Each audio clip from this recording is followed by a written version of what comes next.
بسم اللہ الرحمن الرحیم۔ السلام علیکم ورحمۃ اللہ وبرکاتہ۔ امام شافعی رحمۃ اللہ علیہ کے زمانے کا واقعہ ہے۔ ایک علاقے کا حاکم تھا۔ وہ اپنی بیوی کے ساتھ اپنے گھر میں تنہائی کے لمحات میں تھا۔ خاوند اچھے موڈ میں تھا مگر بیوی کسی وجہ سے اس سے ناراض تھی۔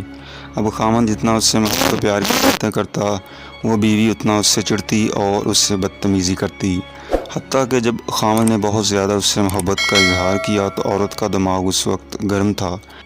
وہ بے وقوف آگے سے کہنے لگی، اے جہنمی پیچھے ہٹ، مجھے ہاتھ مت لگا۔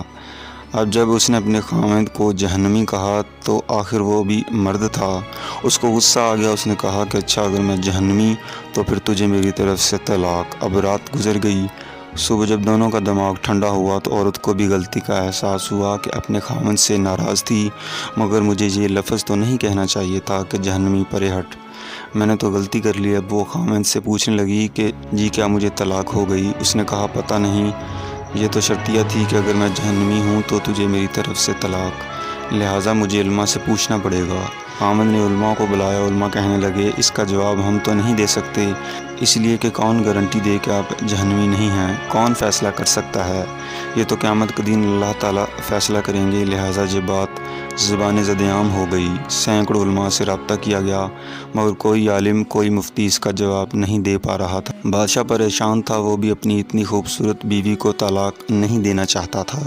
بیوی بھی اب طلاق نہیں لینا چاہتی تھی۔ چنانچہ امام شافعی رحمۃ اللہ علیہ کو کسی نے بتایا کہ جی فلاں علاقہ میں یہ واقعہ پیش آیا ہے۔ انہوں نے فرمایا مجھے وہاں لے چلو، میں اس سوال کا جواب دے سکتا ہوں۔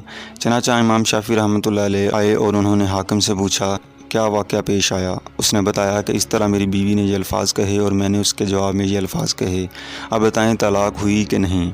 امام شافعی نے فرمایا کہ بادشاہ سلامت، اس کا جواب دینے کے لیے مجھے آپ سے تنہائی میں کچھ باتیں پوچھنی پڑیں گی۔ اس نے کہا بہت اچھا۔ چنانچہ امام شافعی رحمۃ اللہ علیہ نے اس سے کہا بادشاہ سلامت، مجھے زندگی کا کوئی ایسا واقعہ بتائیے جس میں آپ گناہ کرنے کا موقع رکھتے ہوں، گناہ کرنا آپ کے لیے آسان ہو مگر اللہ رب العزت کے ڈر کی وجہ سے آپ نے اپنے آپ کو بچایا ہو، کوئی واقعہ ایسا سنائیں۔ بادشاہ سوچتا رہا، کہنے لگا ہاں ایک دفعہ میری زندگی میں یہ واقعہ پیش آیا۔ کیسے پیش آیا؟ کہنے لگا ایک دفعہ جلدی میں اپنے دفتر کے کام سے فارغ ہو کر اپنے بیڈ روم میں چلا گیا۔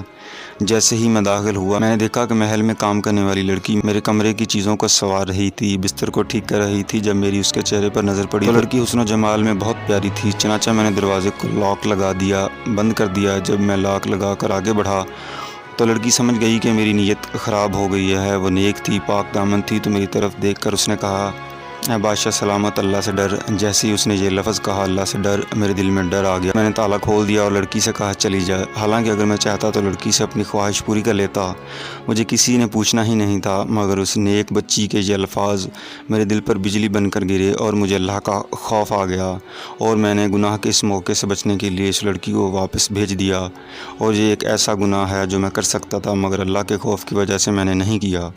جب اس نے یہ واقعہ سنایا، محترم ناظرین، ایسی بہت سی ویڈیوز کے لیے ہمارے چینل کو سبسکرائب کر لیجئے اور بیل آئیکن کو پریس کر لیجئے تاکہ ہر آنے والی نئی ویڈیو آپ تک سب سے پہلے پہنچ سکے۔ امام شافعی نے اس سے کہہ دیا کہ آپ کی بیوی کو طلاق واقع نہیں ہوئی اس لیے کہ آپ جہنمی نہیں بلکہ جنتی ہیں۔ جب انہوں نے یہ فتویٰ دیا سارے علماء ان سے بحث کرنے لگے، آپ کیسے کہہ سکتے ہیں؟ آپ کیسے جنت کا ٹکٹ دے سکتے ہیں؟ کیا پرمٹ آپ کے ہاتھ میں ہے کہ آپ کہیں کہ یہ جنتی ہے یا جہنمی؟ آپ نے فرمایا یہ فتویٰ میں نے اپنی طرف سے نہیں دیا بلکہ یہ فتویٰ اللہ تعالیٰ نے قرآن مجید میں خود فرمایا ہے۔ جی قرآن مجید میں کیسے؟ انہوں نے کہا قرآن مجید کی آیت جس کا ترجمہ کچھ یوں ہے، اور جو شخص اپنے رب کے سامنے کھڑا ہونے سے ڈرا اور اس نے اپنے نفس کو خواہشات میں پڑنے سے بچا لیا، بس اس کا ٹھکانہ جنت ہوگا۔ اللہ نے چونکہ فرما دیا لہٰذا میں فتویٰ دیتا ہوں کہ اس کبیرہ گناہ سے بچنے کی وجہ سے یہ بندہ قیامت کے دن جنت میں داخل ہوگا۔ جو بچی آج کے دور میں گناہ کی دعوت ملنے کے باوجود اپنے آپ کو محفوظ رکھتی ہے اور اپنی عزت اور پاک دامنی کو محفوظ رکھتی ہے اور دعوت دینے والے کو نہیں کا جواب دیتی ہے، ہر دفعہ ہو یہاں سے کا جواب دے دیتی ہے، یہ لڑکی قیامت کے دن اللہ کی جنتوں میں داخل کی جائے گی اور اللہ کا دیدار عطا کیا جائے گا۔ اللہ تعالی ہمیں پاک دامنی کی زندگی گزارنے کی توفیق عطا فرمائے اور اس آیت مبارکہ پر عمل کرنے کی توفیق عطا فرمائے، آمین ثم آمین۔